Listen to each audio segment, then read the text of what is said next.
He adjusts his expensive silk tie, smirking at her across the courtroom. "She's nothing," he tells the judge, his voice dripping with contempt. "A simple housewife who contributed nothing to our marriage. She'll be lucky to get a dime." His mistress laughs from the back row. But the man Gabriel Cox has made a fatal mistake. He thinks he's divorcing a dependent. He doesn't realize he's in a legal battle with a titan. And he definitely doesn't realize that the judge presiding over his case just read about his nothing wife on the cover of Forbes. The courtroom was cold. It wasn't just the overworked air conditioning humming aggressively in the high ceilings of courtroom 3B. It was a bone-deep chill that seeped into Beverly Ignacio's skin, a cold she had lived with for the last 2 years of her 10-year marriage.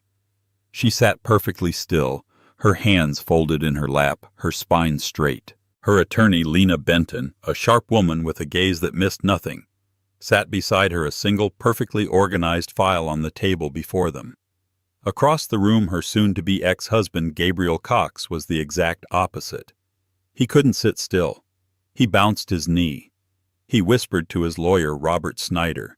He checked his phone, silencing it with an annoyed huff when the bailiff shot him a look.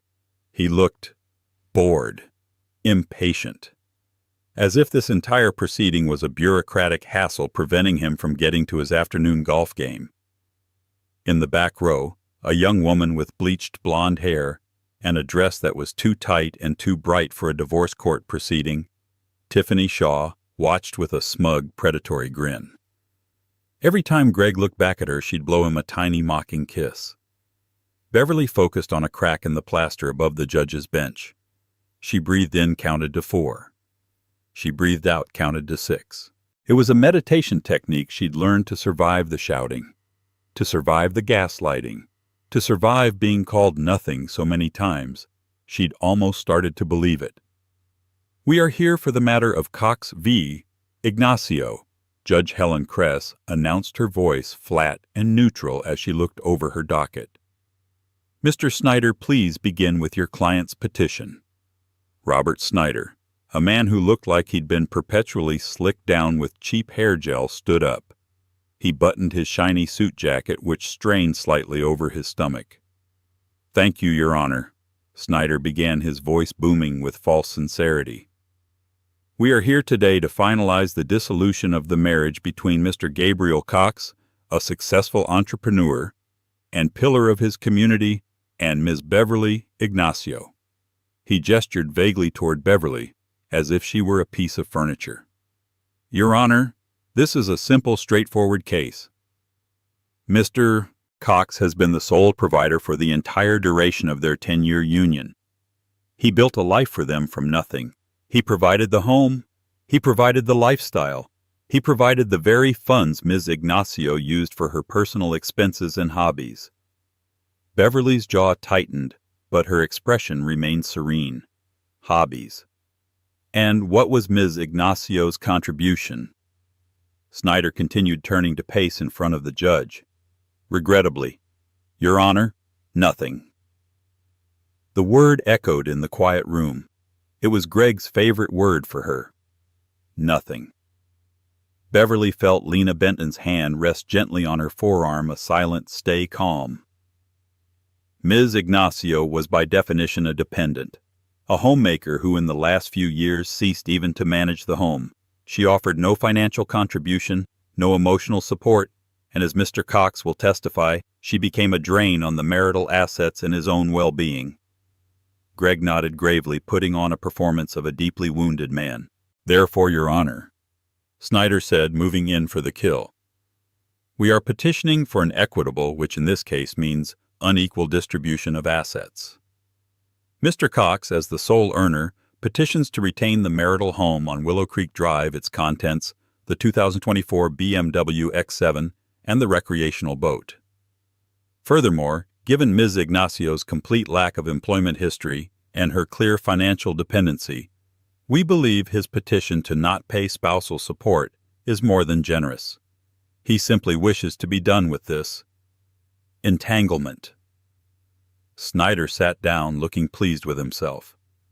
Greg leaned over and patted him on the shoulder, whispering, "Perfect. Judge Kress adjusted her glasses and looked at the petition. Her face was unreadable. She then turned her gaze to the other table. Ms. Benton, your response. Lena Benton stood up. She was tall, elegant, and radiated an aura of lethal competence. Your Honor, Lena said, her voice clear and cutting. My client, Ms. Beverly Ignacio, rejects Mr. Snyder's creative interpretation of the last 10 years. We reject his petition in its entirety, and we have filed a counter-petition. Snyder and Gregg both scoffed. A counter-petition. With what money? A counter-petition. Snyder stood up again, objecting. Your Honor, on what grounds? As her financial disclosures clearly state, Ms. Ignacio has no income. She has no assets in her name. She has been living in a small rented apartment for 18 months. She has no leverage, no claim, and frankly, this is a waste of the court's time. Gregg smirked, leaning back in his chair and crossing his arms. He looked directly at Beverly. Tell me, Beverly, he mouthed silently, the disdain clear on his face. What are you going to do? You're nothing. Beverly met his gaze. The mask of calm didn't slip, but deep in her eyes a fire that had been banked for a decade began to glow. He thought this was his victory lap. He thought he was here to discard her and walk away clean. He had no idea that he wasn't in a courtroom. He was in an execution chamber, and he was the one on the block. The man Beverly was divorcing was not the man she had married. The Gregg she met in college was ambitious, yes, but he was also charming, and she had thought supportive. He'd loved her mind. They were a team. He was the salesman, the ideas man. She was the strategist, the one who could see the entire board, not just the next move. She had an analytical mind that thrived on complex systems. They married young. She'd just received a modest inheritance from her grandmother, $60,000. Gregg had a vision for their future. Babe, real estate is the key, he'd said, spreadsheets open on his laptop. We use your 60 grand as a down payment on a house. It's an investment in our future. She'd agreed. The house on Willow Creek Drive. The deed, he explained, should be in his name only. It's just cleaner for the mortgage application, babe. My credit is a little better. We'll add you to the deed later, I promise. Later never came. For the first few years it was fine. She supported his ventures. He was always pivoting. First it was high-end coffee importing. Then it was a drop-shipping business for tactical gear. Then it was an app that was like Uber but for lawns. Each one failed, and each time Beverly was the one who would sit up until 3 a.m. untangling the accounting, placating angry vendors, and rewriting his business plans. She was his unpaid CFO, his strategist, and his admin. And he took all the credit when things went well and blamed her when they inevitably collapsed. You're just not thinking big enough, Beverly, he would shout, throwing her carefully prepared profit and loss statement onto the floor. This is small-time thinking. You're holding me back. Then she had her own idea. She had always been fascinated by logistics and efficiency. She saw a massive glaring hole in the sustainable tech market. A software solution for optimizing energy consumption in large-scale commercial buildings. It was complex, it was brilliant, and it was hers. She spent 6 months developing the code, writing the business plan, and building the wireframes. She was excited, truly excited, for the first time in years. She sat him down at their expensive dining room table. Gregg, she said, her hands trembling slightly as she opened her laptop. I have something to show you. I think this is it. This is the one. He listened for 5 minutes, a bored, impatient look on his face. When she finished, he didn't even look at her presentation. He just sighed a long, theatrical, "You're disappointing me" sigh. So, he said, steepling his fingers, you want to, what, sell building software, Beverly, honey? That's cute. It's a cute little hobby. It's not a hobby, Gregg. The projections are solid. I've already identified 3 potential. Who is going to buy this from you? He laughed. It was a cold, cruel sound. You're a housewife. You don't know the first thing about the tech world. That's my world. You stick to the house, okay? Stick to what you're good at." She felt the blood drain from her face. "What am I good at, Greg?" "Well," he said, getting up and patting her on the head like a dog. "You used to be good at supporting me. Lately, you're not even good at that. Honestly, Beverly, you've let yourself go. You're just not the woman I married." That was the night the marriage truly died. The final fatal blow came 6 months later, 18 months ago. She came home from the grocery store to find her suitcases on the porch. The locks had been changed. He opened the door, not even looking at her. Tiffany was visible over his shoulder, sitting on her sofa drinking her wine. "What's this, Greg?" Beverly asked, her voice shaking. "This is me moving on," he said, tossing a bank statement at her feet. "I've closed our joint account. I moved my money out. Don't worry, I left you your half of what was in there." She looked at the statement. The balance was $1,500. Her half was $750. 10 years of her life. $750. "My laptop," she whispered, her heart pounding. "My work. My plan." "Oh, that old thing," he said. "I tossed it. It was junk. Like I said, Beverly, you're just holding me back. You're nothing without me. Go be nothing somewhere else." He closed the door in her face. She stood on the porch for a full hour, catatonic. Then the chill of the evening air hit her. The fire wasn't out. It was just contained. He hadn't just kicked her out. He hadn't just stolen her money and her home. He had thrown away her work. He didn't know she had a backup. A cloud-based drive secured with 3-factor authentication. He had never been smart enough to find it. She took her $750, called an old friend from college, and slept on her couch for a week. The next Monday, she walked into a small venture capital firm called Pivot Ventures. She had no laptop, no fancy suit, just her friend's borrowed tablet and a fire in her belly that could have melted steel.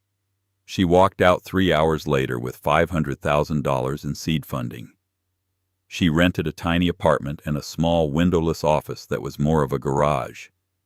She hired 2 brilliant young coders who didn't care that she wasn't a man in a Patagonia vest. They just cared about the genius of her platform. She named her company Aura Tech Solutions. For 18 months she worked. She didn't date. She didn't shop. She didn't watch TV. She worked 20-hour days. She coded, she pitched, she failed. She learned, she succeeded. She built an empire from the concrete floor of a garage fueled by coffee and a deep, simmering, righteous fury. She filed for divorce. Greg, hearing through the grapevine that she was struggling in a tiny apartment, had laughed and hired Robert Snyder to crush her. He assumed she'd crawl back. When she didn't, he got angry. His petition was designed to humiliate, to leave her with less than nothing, to prove his point. And Beverly, on the advice of her lawyer, Lena Benton, had let him. "Let him lie, Beverly." Lena had advised, her voice calm. "Let him build his entire case on the lie that you are nothing. Let him commit perjury. Let him say it in front of the judge. The higher the pedestal, the harder the fall." So Beverly had filed her financial disclosures. Income none. Assets none. It was technically the truth. She didn't have an income. She didn't own assets. The corporation did. A corporation he had no idea existed. "Your Honor," Robert Snyder said, standing up to address Lena Benton's simple counter-petition, "I am honestly baffled. Ms. Benton's claim that her client is entitled to 50% of the marital home is absurd." Judge Kress looked at him unamused. "She was his wife for 10 years, Mr. Snyder. The state of California is a community property state. Absurd is not a legal argument. Please elaborate." "Elaborate gladly," Snyder said, puffing himself up. "Community property implies a community, a partnership. Where was the partnership when Mr. Cox was working 80-hour weeks to secure the financing for his businesses? Where was the partnership when Ms. Ignacio was, well, We're not entirely sure what she was doing. Decorating shopping. Greg nodded, a solemn look on his face. I tried to get her involved. Your Honor, I really did. I'd come home wanting to talk strategy, and she'd be distant, uninterested. It was heartbreaking. Beverly's grip on her own hands tightened. Her knuckles were white. He was heartbroken. He who had called her life's work a cute hobby. The fact is, Snyder continued, Mr. Cox built his success alone. And now Ms. Ignacio, having contributed nothing to that success, seeks to unfairly profit from it. She is demanding spousal support. She is demanding half the house. A house I will remind the court that she was forcibly removed from 18 months ago. She has, by her own actions, abandoned the marriage. She was illegally locked out, Mr. Snyder, Lena Benton interjected coolly. A fact we have documented in the police report filed on that date. Snyder waved his hand dismissively. A domestic spat. Irrelevant. The point remains she has been living independently for a year and a half. She has clearly demonstrated an ability to survive. He said the word survive as if it were a dirty secret. And now, Snyder said, his voice rising, after all this time she comes to this court with her hand out demanding a reward for her failure as a wife. It is an insult to Mr. Cox. It is an insult to this court. Judge Kress scribbled a note. She looked at Beverly. Beverly just sat there poised, calm, and silent. The judge's eyes narrowed slightly. She'd seen this before. The quiet ones were always the ones to watch. Mr. Cox, the judge said, addressing him directly. Greg sat up straighter. Yes, Your Honor. Your financial disclosure filed May 1st of this year. You list your occupation as entrepreneur consultant and your annual income as approximately $250,000. That's correct, Your Honor. This year has been exceptional, Greg said, beaming with pride. I see, the judge said.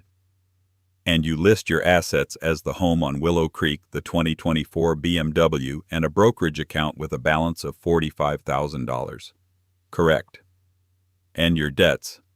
Just the mortgage, Your Honor. I run a tight ship, he said proudly. I see. Judge Kress looked down at Beverly's disclosure. And Ms. Ignacio, your filing lists your occupation as unemployed, your income as zero, and your assets as zero. That is what it says, Your Honor. Snyder cut in, unable to help himself. As I said, a clear-cut case. Mr. Snyder, I am perfectly capable of reading. The judge snapped her first show of impatience. I am speaking to Ms. Ignacio. Beverly looked at the judge. Yes, Your Honor. At the time of filing, that information was correct. Greg leaned over to Snyder. She's trapped. She signed it. It's perjury if she suddenly finds any money. He whispered it just loud enough for Beverly to hear. So, Ms. Ignacio, the judge continued, your husband, who claims an income of $250,000, is petitioning to give you nothing, and you, who claims an income of zero, are petitioning for half the house in spousal support. Is that the situation? Yes, Your Honor, Lena Benton said, standing. We believe that Mr. Cox's financial disclosures are incomplete, and that his characterization of my client's contribution to the marriage is not only false, but deliberately malicious. Objection! Snyder shouted. Malice. There is no malice here, only facts. The fact is, Mr. Cox is the success story. Ms. Ignacio is not. She is for all intents and purposes a non-entity. A nothing, as my client so colorfully put it in his deposition. Greg couldn't suppress his smirk. He leaned forward, elbows on the table, the picture of a dominant male asserting his territory. He looked at Beverly. It's true, he said, speaking directly to her, ignoring the judge. Beverly, just stop this. It's pathetic. You have nothing. You are nothing. Take the $10,000 I offered you to walk away and just go. Go be a secretary or something. Go find some other man to leech off of. You failed. It's over. The courtroom was silent. The bailiff shifted his hand, moving toward his hip. Lena Benton smiled a thin, dangerous smile. Robert Snyder's face paled. His client had just committed a massive, catastrophic error. Judge Kress slowly, deliberately took off her reading glasses. She stared at Gabriel Cox. She stared at him for 10 long, agonizing seconds. The silence was so profound that Beverly could hear the hum of the fluorescent lights. When the judge finally spoke, her voice was no longer flat. It was arctic. "Mr. Cox," she said, "you just called your wife nothing. I mean, in a manner of speaking, Your Honor, a financial... You called her a leech. You told her to go be a secretary. You did this in my courtroom, while under oath." Greg's arrogance began to falter. He saw the shift. "Your Honor, I was just..." "Be quiet," the judge commanded. She turned her gaze from Greg to Beverly. The entire temperature of the room changed. The ice melted, replaced by a sudden jarring warmth. A warmth that looked like respect. Judge Kress looked down at the paperwork, then back up at Beverly. A look of dawning realization, of stunned connection crossed her face. "Ms. Benton," the judge said, her voice completely different. "The name of your client. It's Beverly Marie Ignacio, correct?" Lena Benton's smile widened. "Yes, Your Honor, it is." Greg and Snyder looked at each other, confused.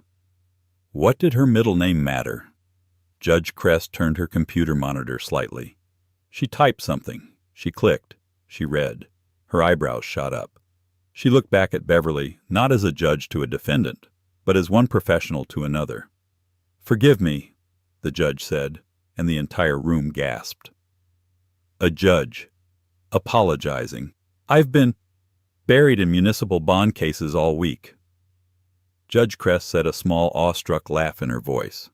"I haven't been keeping up with the financial news as I should." She turned to Beverly, her voice filled with unmistakable deference.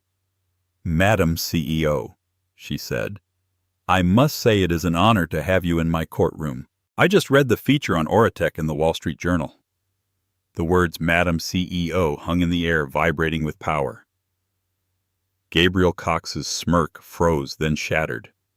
His face went through a rapid, comical series of emotions: confusion, disbelief, and then a dawning, sickly panic. "What?" Greg whispered, his voice cracking. "What did she say?" Robert Snyder was already fumbling for his phone, his hands shaking as he tried to type Oratech into a search engine. His face, already pale, went the color of old parchment. "Oh no," Snyder breathed. In the back row, Tiffany Shaw's smug grin had vanished, replaced by a slack-jawed, vacant stare. "Your Honor, I don't understand," Greg stammered, looking at the judge. "CEO, she's unemployed. She put it on the form."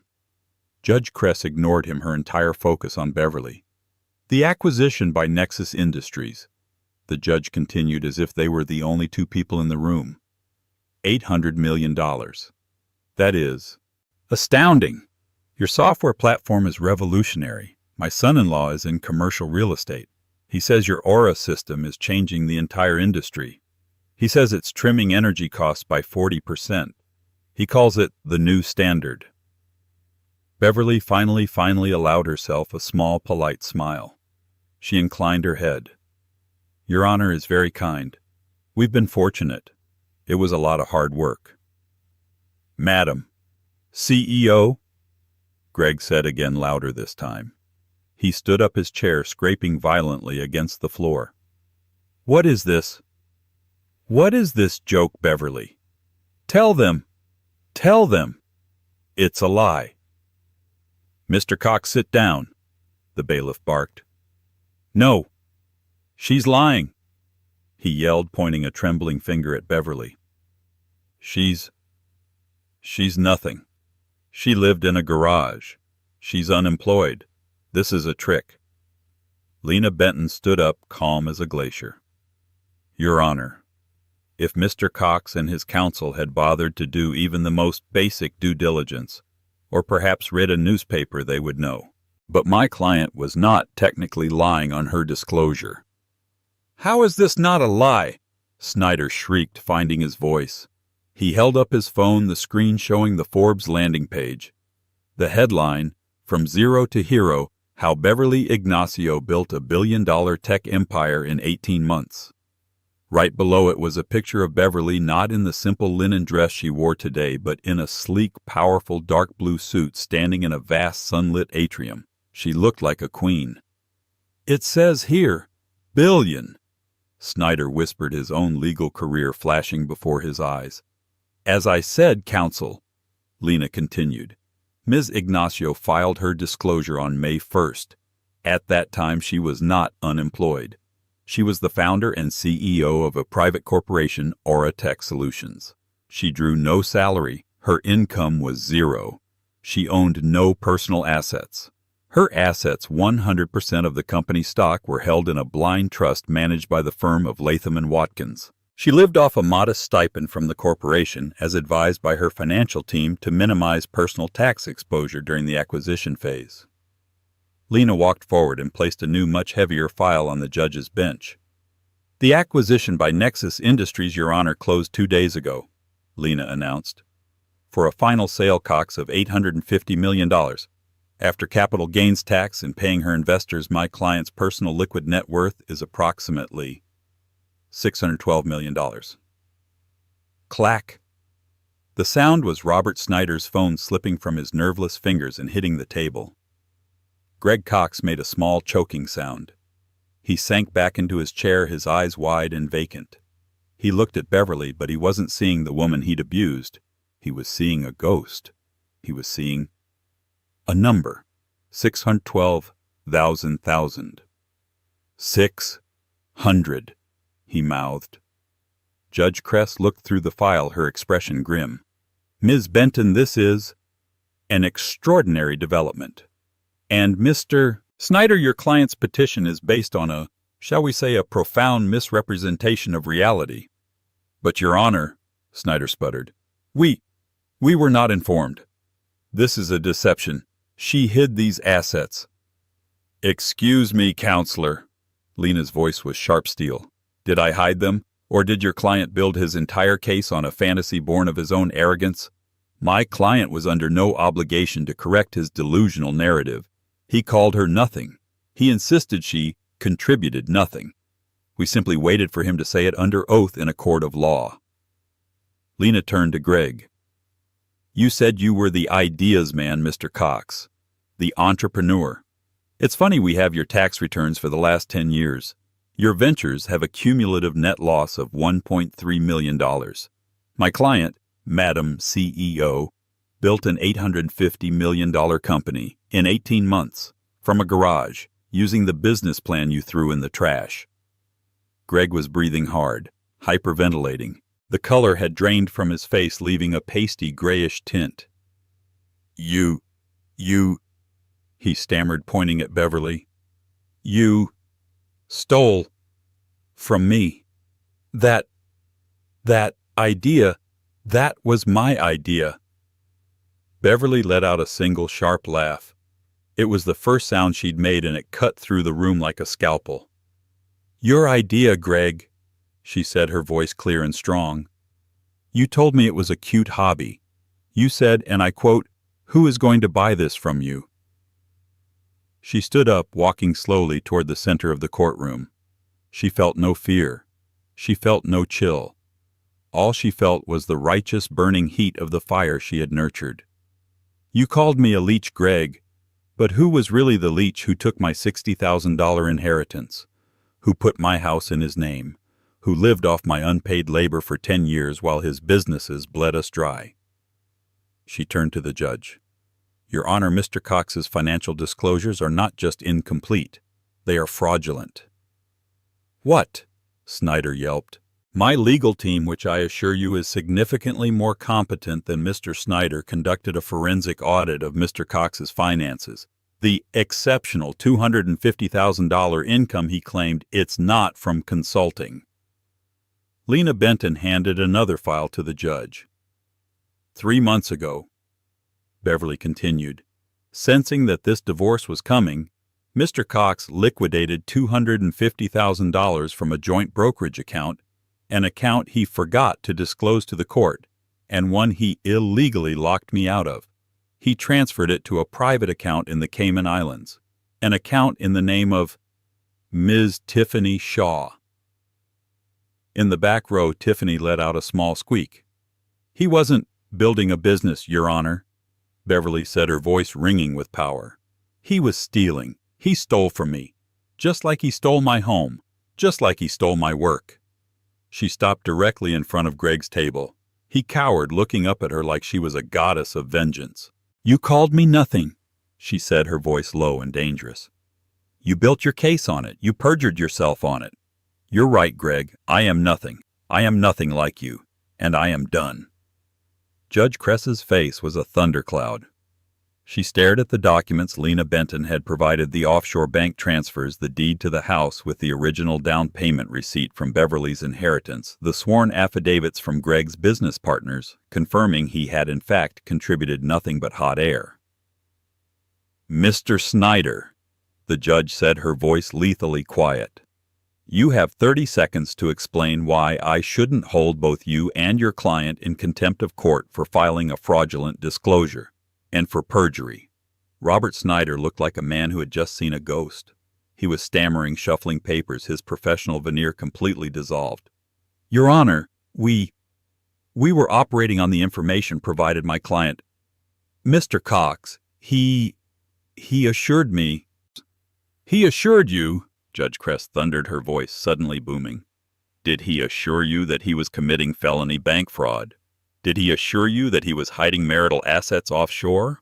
Or were you just so excited to humiliate an unemployed woman that you failed to do your job? Snyder went silent. He slowly sat down, a defeated, ruined man. All eyes turned to Greg. He was sweating profusely, his expensive Zegna suit suddenly looking cheap and ill-fitting. His face was a mask of sheer, unadulterated terror. Beverly, babe, please. He whispered, his voice hoarse. Listen, we can fix this. We can talk. It was a misunderstanding. I always supported you. I was testing you. Beverly stared at him, her expression unyielding. Testing me? You threw my life in the trash, Greg. You locked me out. You called me nothing. I was stressed. He yelled, his desperation making him erratic.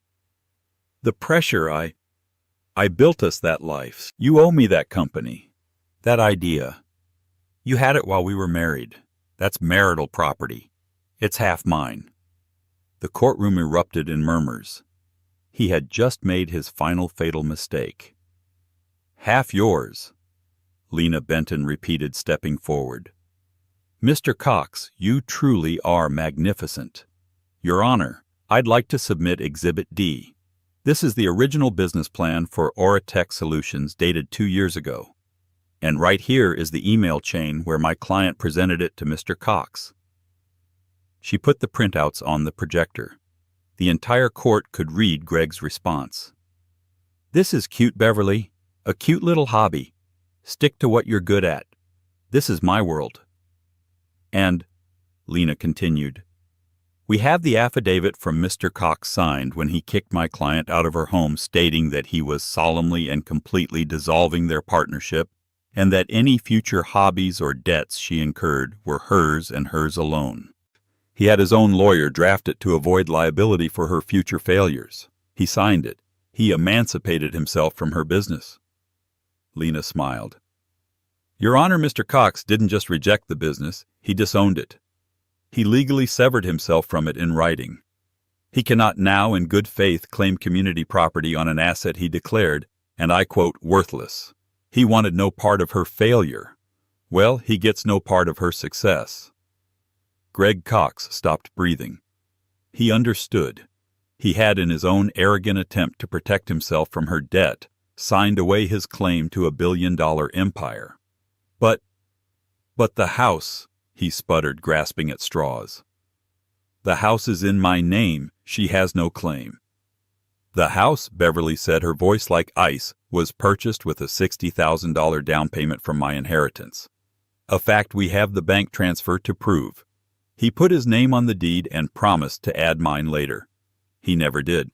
He then proceeded to use the house as collateral for his failed businesses, taking out 3 separate mortgages against its value mortgages he used to pay for Ms. Shaw's apartment and a new Maserati. You can't prove that, Greg shrieked. We can, Lena said.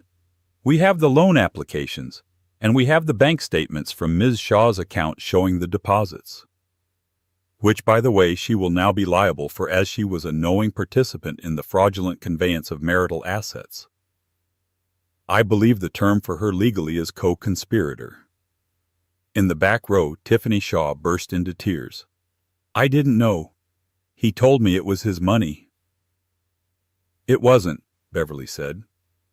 It was our money, and he stole it. The full picture was now clear to everyone in the room. This wasn't a divorce. This was the unmasking of a con man. He hadn't just been a bad husband. He had been a thief. He had tried to systematically destroy her, drain her, and leave her for dead. He had miscalculated one thing. She refused to die. Judge Helen Kress had seen a lot of ugly divorces. She had seen liars, cheats, and monsters. But the sheer calculated and arrogant fraud perpetrated by Gabriel Cox set a new standard. She looked at him. He was no longer a man. He was a puddle. He was weeping openly, snot and tears running down his face. Please, Your Honor, don't ruin me. I'll give her the house. I'll give her whatever she wants, Beverly. Please, I love you. I've always loved you. Beverly just shook her head, a look of profound, weary disgust on her face. No, Greg. You never loved me. You loved what I did for you. You loved having someone to clean up your messes. You loved having someone to blame. You loved having someone to feel superior to. Your greatest terror wasn't that I would fail. It was that I would succeed. She turned back to the judge.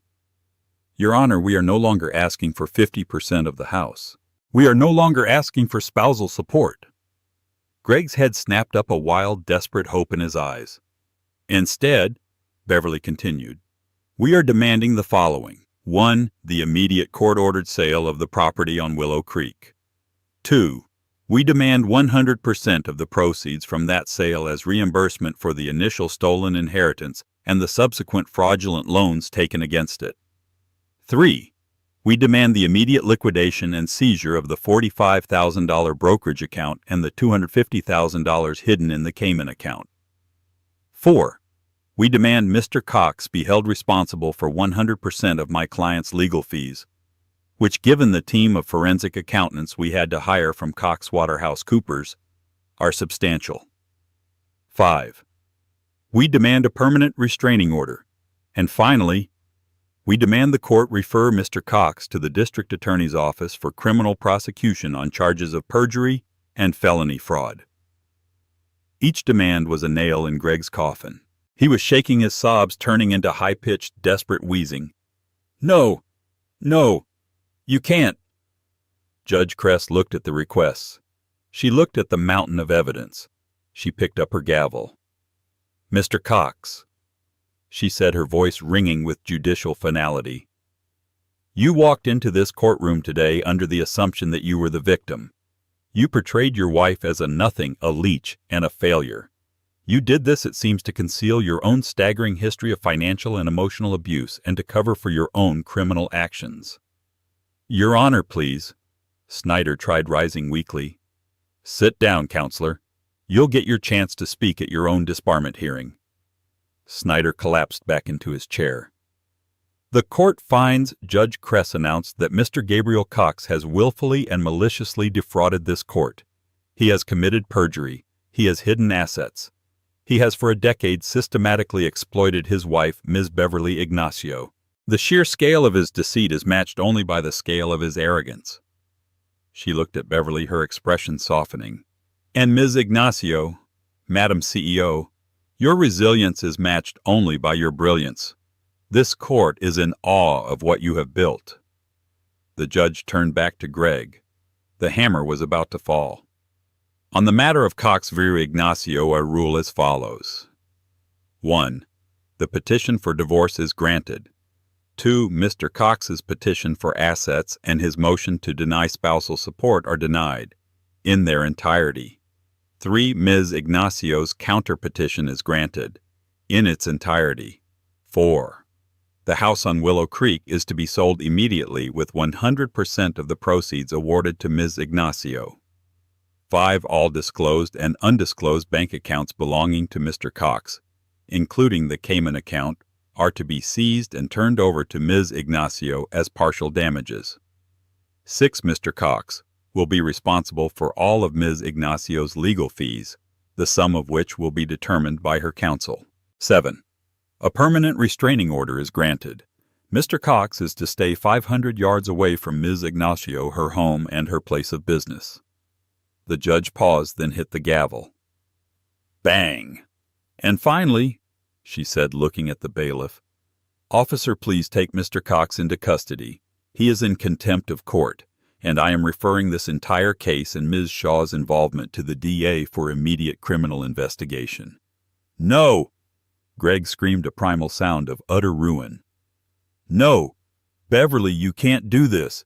You ruined me, you be—" The bailiff was on him, cuffing his hands behind his back before he could finish the word. "You have the right to remain silent, Mr. Cox." As they dragged him weeping and screaming from the courtroom, his eyes met Beverly's. She didn't look triumphant. She didn't look angry. She just looked free. The echo of Gabriel Cox's final animalistic scream seemed to stain the air long after he was dragged from the room. Then a profound, heavy silence settled over courtroom 3B. It was the silence of a bomb detonated the moments after the shock wave has passed, when all that remains is the settling dust and the ringing in your ears. Beverly sat perfectly still. She took a breath. It was the first one that didn't feel constricted. The first one that seemed to reach all the way to the bottom of her lungs in over a decade. It was shaky. It was deep. It was the breath of a woman who had just surfaced after being held underwater for a very, very long time. Across the room, Robert Snyder hadn't moved. He was staring at the table, his hands flat on its surface, his face the color of spoiled milk. He looked like a statue memorializing the exact moment of his career's death. In the back row, the court officer was speaking in a low, firm voice to Tiffany Shaw, whose sobs were a wet, pathetic counter-rhythm to the courtroom's heavy quiet. "Yes, ma'am, you'll need to come with us. You have the right to an attorney." Beverly closed her eyes for just a second. She didn't feel triumph. She didn't feel joy. Not yet. What she felt was quiet. The buzzing, high-frequency anxiety that had been her constant companion for years had suddenly been switched off. The cold she had entered with was gone, replaced by a simple, neutral warmth. It was over. It was truly, finally over.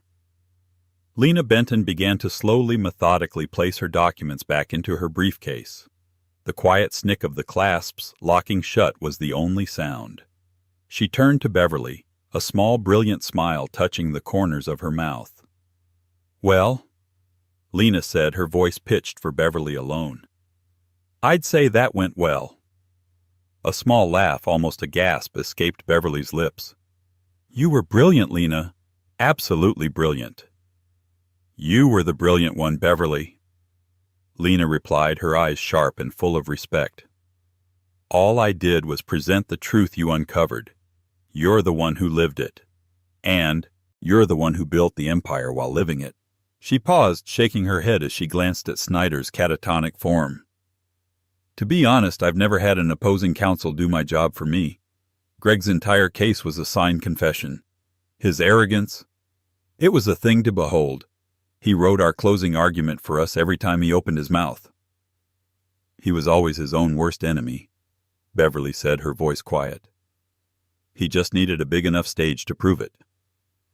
She stood up, her legs feeling surprisingly steady. She smoothed the front of her simple linen dress, a conscious grounding gesture. She was the same woman who had walked in this morning. And yet she was not. She would never be that woman again.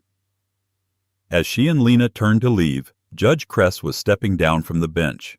She had removed her black robe, and in a simple blouse and skirt, she looked less like an icon of the law and more like a woman who had just finished a very, very difficult day at work. She stopped waiting for Beverly. "Ms. Ignacio," the judge said, extending her hand. Her grip was firm, her hand warm.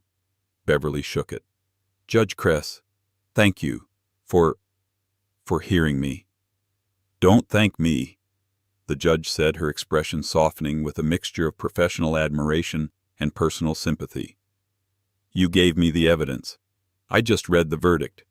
I see too many cases like this, Ms. Ignacio. Too many men like your ex-husband. They tear down, they diminish, they gaslight.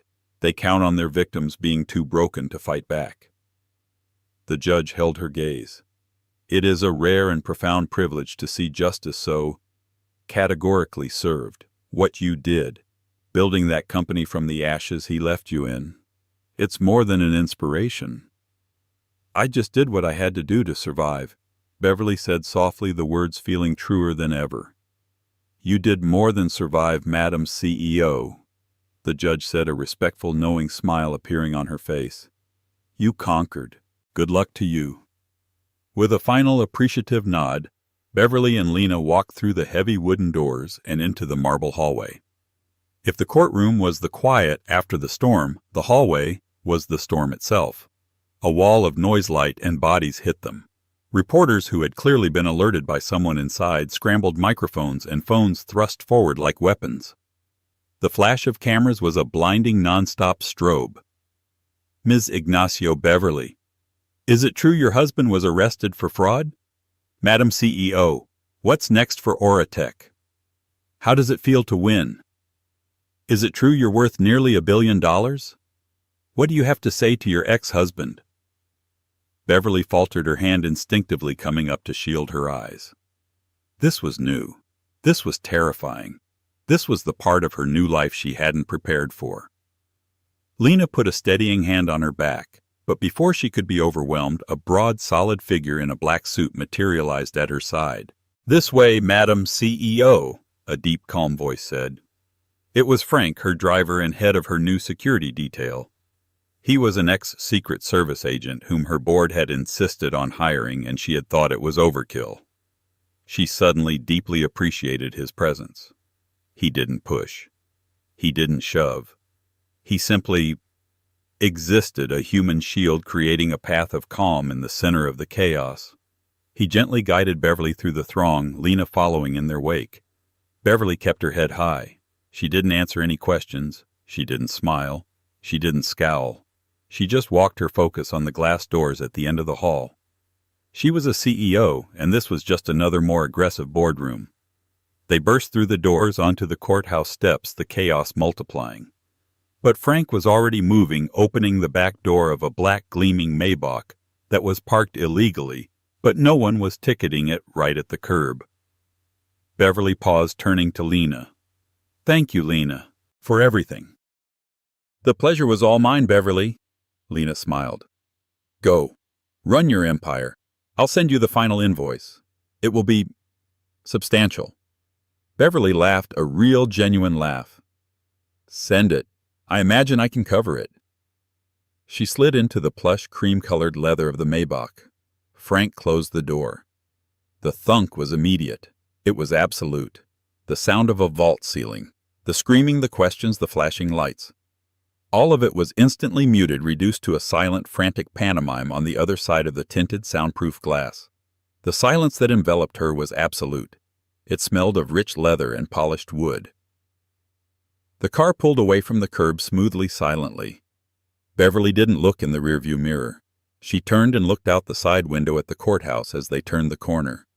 She watched the grand stone building, the tombstone of her old life, recede until it was just another block of granite in a busy city. She was free. Greg had called her nothing. He had tried to leave her with nothing, with less than nothing.